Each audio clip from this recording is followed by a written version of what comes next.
ఓం శ్రీ గణేశాయ నమః. శ్రీమాత్రే నమః. శివాయ గురవే నమః. శ్రీకృష్ణ పరబ్రహ్మణే నమః. శ్రీరామాయ నమః. శ్రీ గురుభ్యో నమః. సచ్చిదానందరూపాయ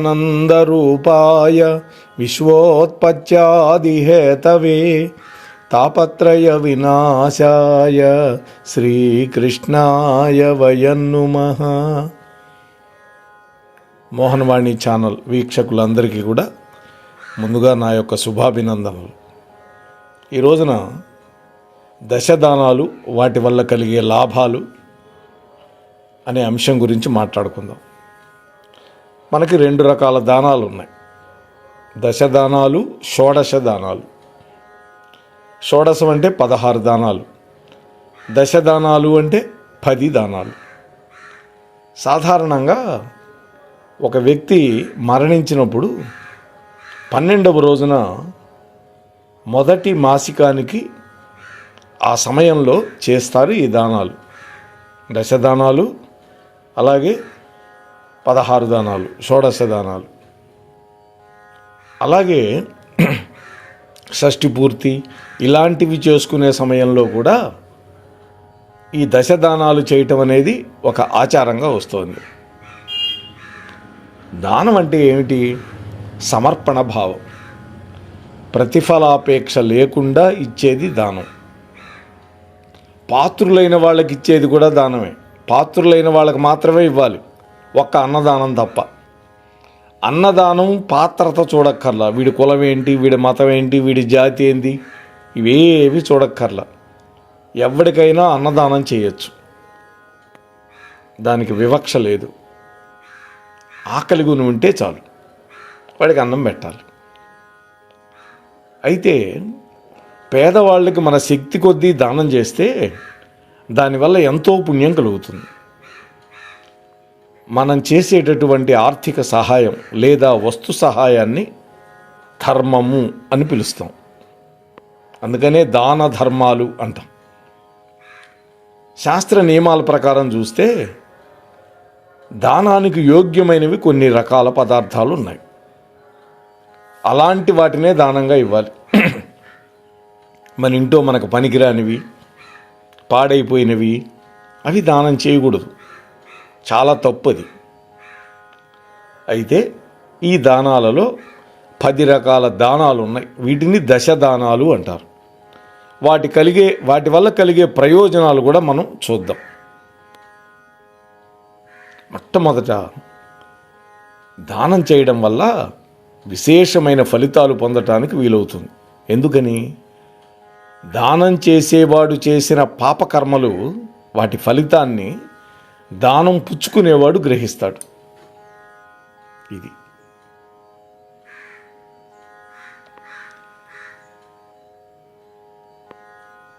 అయితే ఇహలోక సౌఖ్యాలకి దోహదం చేస్తుంది ఈ దానం. చాలామందికి మనలో దశదానాలంటే ఏమిటి అనే సందేహం ఉంటుంది. ఏ దానం చేయటం వల్ల ఎలాంటి పుణ్యం కలుగుతుంది అనే విషయాలు కూడా మనం తెలుసుకుంటే మరింత ప్రయోజనం మనకు ఉంటుంది.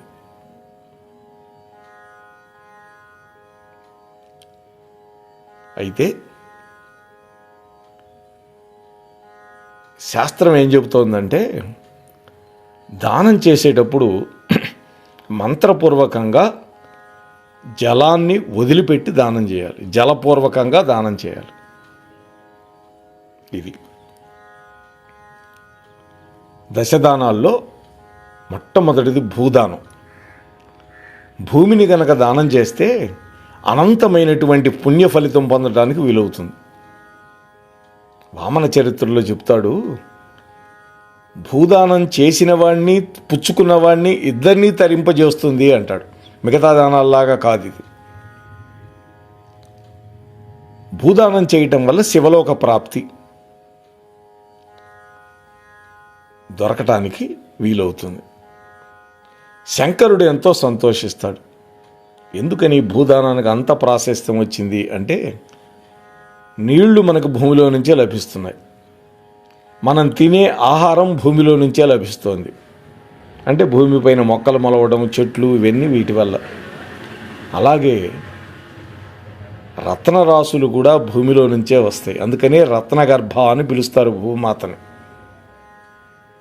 మనం ఒక ఇల్లు కట్టుకోవాలన్నా భూమి కావాలి.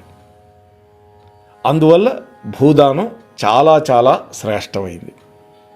రెండోది గోదానం. గోవులో సమస్త దేవతలు కొలువై ఉంటారు.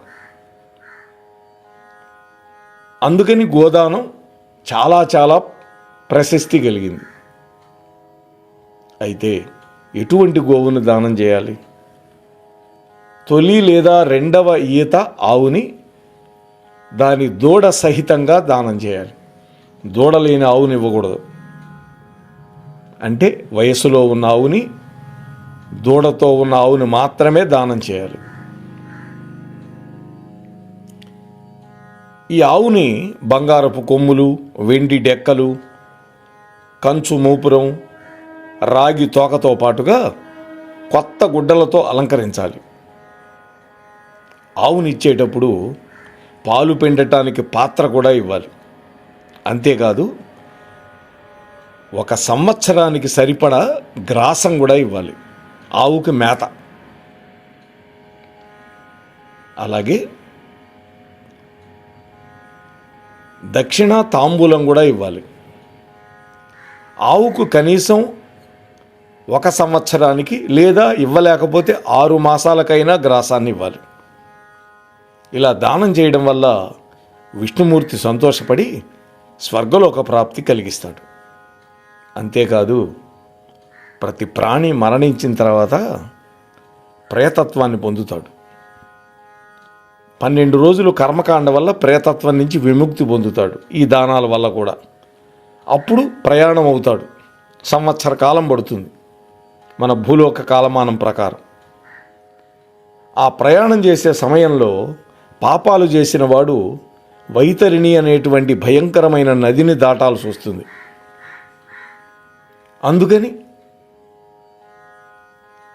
ఆ వైతరిణి నదిని దాటాలి అంటే గోదానం చేస్తే ఆ ఆవు యొక్క తోక పట్టుకొని అవలీలగా వెళ్ళిపోగలుగుతాడు.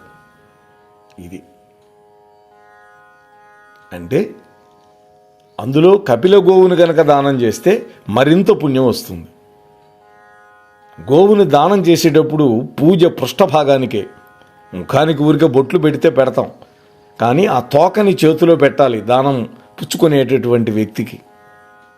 ఇవన్నీ గోదానం విషయంలో మనం తప్పకుండా పాటించాలి.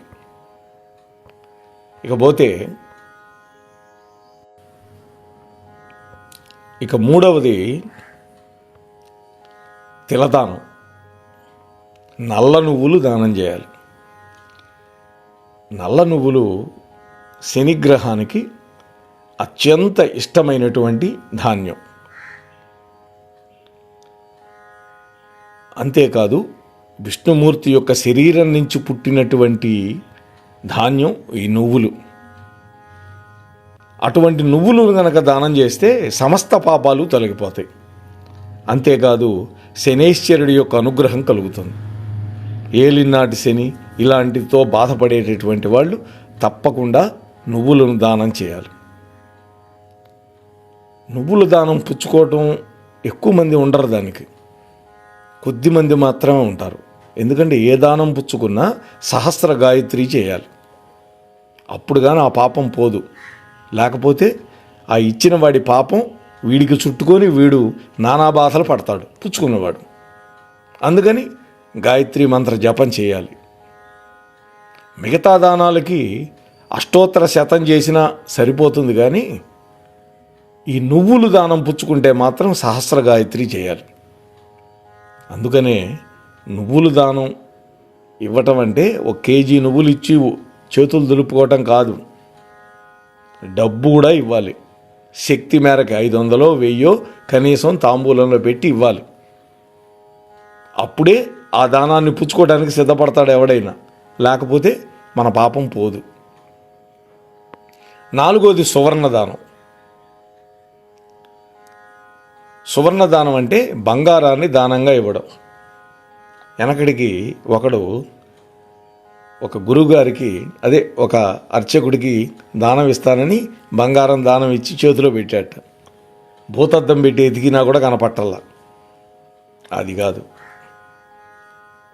ఇవాళ బంగారం రేటు పెరిగిపోయింది, నేనేం కాదంటలేదు. కానీ అది ఏదైనా పనికి వచ్చేటట్టు ఉండాలి. 1 గ్రామైనా కనీసం ఇవ్వగలగాలి, 1 గ్రామైనా. అంతేగాని ఒక రజను చేసి చేతిలో పెట్టి బంగారం దానం చేశానంటే కుదరదు. వాస్తవానికి శాస్త్రం 1 కాసు బంగారం అయినా ఇవ్వాలి అనేది.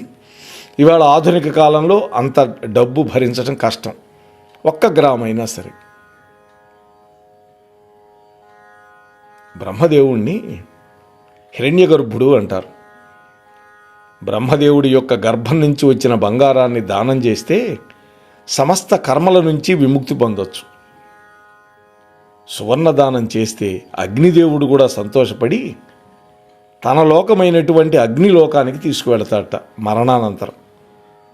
ఇక నెయ్యి, అది కూడా ఆవు నెయ్యి ఇవ్వాలి. ఆవు నెయ్యిని దానం చేయడం వల్ల ఇంద్రుడు సంప్రీతుడై ఇంద్రలోక ప్రాప్తిని కలిగిస్తాడు. ఎందుకని? యజ్ఞం చేయటం ద్వారా ఆవు నెయ్యి ఉపయోగిస్తాం. ఆవు నేతి ద్వారా అష్టదిక్పాలకులకి, ఇంద్రాది దేవతలకి హవిస్సులు సమర్పిస్తాం. హవిస్సు సమర్పించాలంటే నెయ్యి కావాలి. అది కూడా ఆవు నెయ్యి, అది కూడా దేశవాళీ ఆవు నెయ్యి.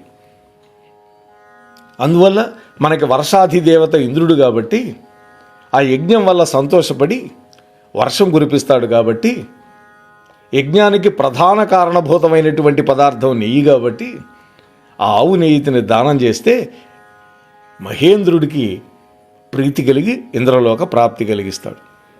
ఇక 6 వస్త్రదానం. ఏ వ్యక్తి అయినా చలి నుంచి, ఎండ నుంచి మాన సంరక్షణ కోసం వస్త్రం కావాలి. ముఖ్యంగా మాన సంరక్షణ కోసం వస్త్రం కావాలి. ఎందుకని? మనం జనారణ్యంలో బతుకుతున్నాం, అడవిలో బతకటల్లా, సమాజంలో బతుకుతున్నాం. సభ్య సమాజంలో వస్త్రధారణ ముఖ్యం. అందువల్ల వస్త్రాలను కనుక దానం చేస్తే సర్వదేవతలు సంతోషపడతారు. రెండోది, చంద్రగ్రహం యొక్క అనుగ్రహం కూడా కలుగుతుంది. చంద్రుడికో నూలు పోగు అంటుంటారు కదా మన వాళ్ళు. అంటే చంద్రుడి యొక్క వెన్నెల వల్ల పత్తి పండుతుంది. ఆ పత్తి నుంచి దారం తీస్తారు, దాని నుంచి వస్త్రాలు తయారు చేస్తారు. ఇప్పుడైతే అన్నీ సింథటిక్కే, అది వేరే విషయం. చంద్రభగవానుడు సంతోషించాడు అంటే మన మనస్సు ప్రశాంతంగా ఉంటుంది. అందుకని వస్త్రదానం. అది కూడా చాలని వస్త్రాలు ఇవ్వకూడదు. ఇవాళ సత్యనారాయణ స్వామి వ్రతం, ఈ గృహప్రవేశాలు, వీటిల్లో బ్రాహ్మణుల కోసమని సపరేట్గా సృష్టిస్తారట కంపెనీ వాళ్ళు కూడా. వీడు పోయి అదే అడుగుతాడు. కరెక్ట్గా జానాబెత్తా ఉంటుంది తుండుగుడ్డ. అది ఎందుకు పనికి వస్తుంది? అలాంటి పెట్టకపోతే ఎవడే ఏడ్చాడు? ఇవ్వకండి, పనికొచ్చేవి ఇవ్వండి దయచేసి. కాబట్టి మనం ఎవరికైనా వస్త్రాలు పెడుతున్నాము అంటే వాళ్ళు కట్టుకునేటట్టుగా ఉండాలి. ఏదో మొక్కుబడిగా చేయటం అనేది ప్రయోజనం లేదు. రెండోది, వస్త్రం అవసరంలో ఉన్నాడు కనుక ఆ వస్త్రం ఇస్తే వాడు తప్పకుండా కట్టుకుంటాడు. ఉన్నవాడికే పెడుతున్నాం అనుకోండి, ఏదో మెరమెచ్చుల కోసం వాడు తీసుకెళ్ళి ఆ పెట్టెలో బారేస్తాడు. ఉపయోగం ఏముంది? ఇక గుడదానం. గుడము అంటే బెల్లం.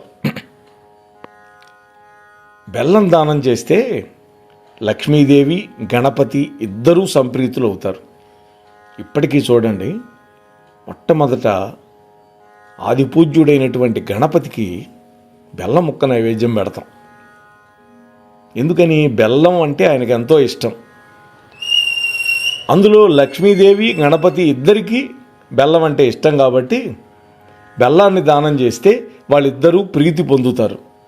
దానివల్ల అఖండమైన విజయాలు, అనంతమైన సంపదలు అనుగ్రహిస్తారు. ఇక 8వది ధాన్యదానం. ధాన్యాన్ని దానంగా ఇవ్వడం కూడా చాలా మంచిది. ఎందుకని?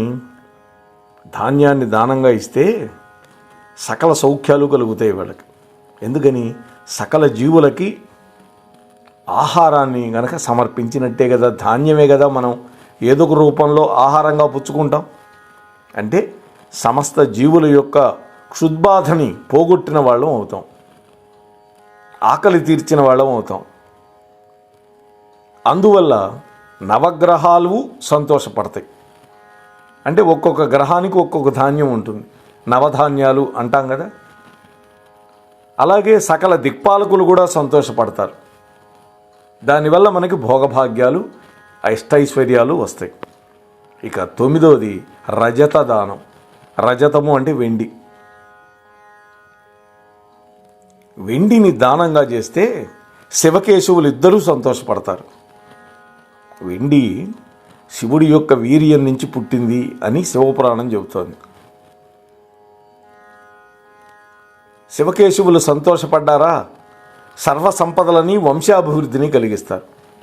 ఇవాళ వంశాభివృద్ధి లేక అలమటించిపోతున్నారు చాలామంది. ఇక 10వది లవణ జాతకం, లవణ దానం. లవణము అంటే ఉప్పు. ఉప్పు దానంగా పుచ్చుకునే వాళ్ళు కూడా చాలామంది తక్కువ ఉంటారు. జాగ్రత్తగా ఆ పుచ్చుకునే వాళ్ళకే ఇచ్చి దాంతోపాటు దక్షిణ కూడా ఇవ్వాలండి. అయితే ఇందాక చెప్పిన ఏ దానం చేసినా ద్రవ్యాన్ని కూడా దానితో కలిపి ఇవ్వాలి, గుర్తుపెట్టుకోవాలి. ఉప్పును కనుక దానం చేస్తే ఆ జాతకుడికి ఆయుర్దాయం వృద్ధవుతుంది. ఎందుకని? ఉప్పు అనేది ప్రతి పదార్థానికి రుచి పుట్టిస్తుంది. అందుకనే కొంతమంది దాన్ని ఉప్పు అనకుండా రుచి అని పిలుస్తారు. ఈ ఉప్పును దానం చేయటం వల్ల బలము, ఆనందము, తేజస్సు కలుగుతాయి. కాబట్టి ఈ 10 రకాల పదార్థాలని మనకి వీలు వెంట ఏ పదార్థం వీలైతే ఆ పదార్థాన్నైనా మంత్రపూర్వకంగా నీళ్ల ధార పోసి, జలధార పోసి దానం చేసుకోవాలి. తద్వారా అనేకమైనటువంటి ప్రయోజనాలు కలుగుతాయి. భగవంతుడు మనకి ఎంతో కొంత సంపద ఇచ్చాడు. ఆ సంపదని 10 మందికి ఉపయోగపడేటట్టుగా చేయటమే దానంలో ఉండేటటువంటి అంతరార్థం. అంతే తప్ప నేను మాత్రమే బాగుండాలి, ఇంకెవరూ బాగుండకూడదు అనేటువంటి ఆలోచన మన భారతీయ సనాతన ధర్మం మనకు నేర్పల. అందరూ బాగుండాలి, అందులో నేను కూడా ఉండాలి అనేది మాత్రమే మన సనాతన ధర్మం చెప్పినటువంటి మాట. కాబట్టి ఆ విధంగా మనం చేసుకుందాం, సకల సంపదలు పొందుదాం. స్వస్తి సర్వేషాం. మన మోహనవాణి కార్యక్రమాలు మీకు నచ్చినట్లయితే వెంటనే ఒక లైక్ చేయండి, అలాగే కామెంట్ చేయండి, ఎక్కువ మందికి షేర్ చేయండి. సబ్స్క్రైబ్ చేసుకోకపోతే వెంటనే మన ఛానల్కి ఇప్పుడే సబ్స్క్రైబ్ చేసుకోండి. ధన్యవాదాలు.